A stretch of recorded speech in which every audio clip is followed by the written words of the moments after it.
বাজারে উঠেছে শীতের সবজি। এই মুহূর্তে জানবো সেটার বাজার দর এবং সিরাজগঞ্জ থেকে আমাদের সাথে যুক্ত হচ্ছেন হিরক।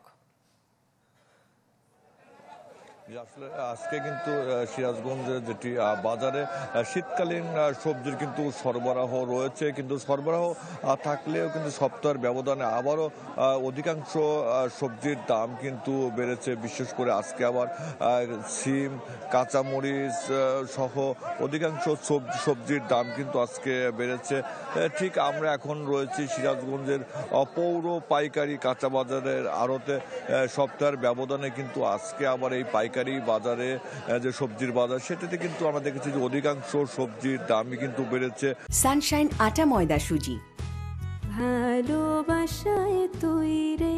গত সপ্তাহে যে ফুলকপি 40 টাকা কেজিতে বিক্রি হতো, আজ কিন্তু সেই ফুলকপি বিক্রি হচ্ছে 50 টাকা কেজি দরে।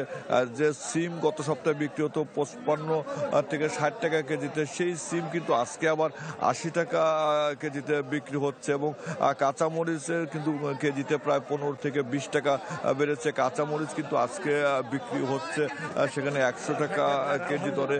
এছাড়া পেঁয়াজের দাম গত সপ্তাহে যেরকম ছিল 100 থেকে 110 টাকা, আজকেও কিন্তু সেই ঠিক পেঁয়াজের দাম না বাড়লেও অধিকাংশ সবজির দামও কিন্তু আজকে বেড়েছে। তবে যেটি বিক্রেতারা বলছে যে আজকে সরবরাহ কিছুটা কম থাকার কারণে কিন্তু আবারও সেই যে শীতকালীন সবজি সেগুলো কিন্তু কিছুটা দাম বেড়েছে।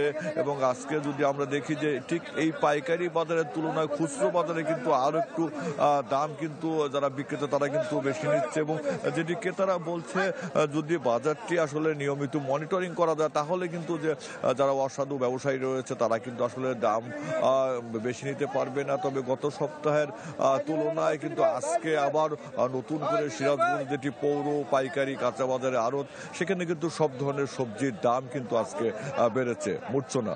হিরক, আপনাকে ধন্যবাদ। দর্শক, সিরাজগঞ্জ থেকে আমাদের সহকর্মী হিরকগঞ্জ যুক্ত হয়েছিলেন, আমাদের সাথে জানাচ্ছিলেন শীতকালীন সবজির বাজার দর সম্পর্কে।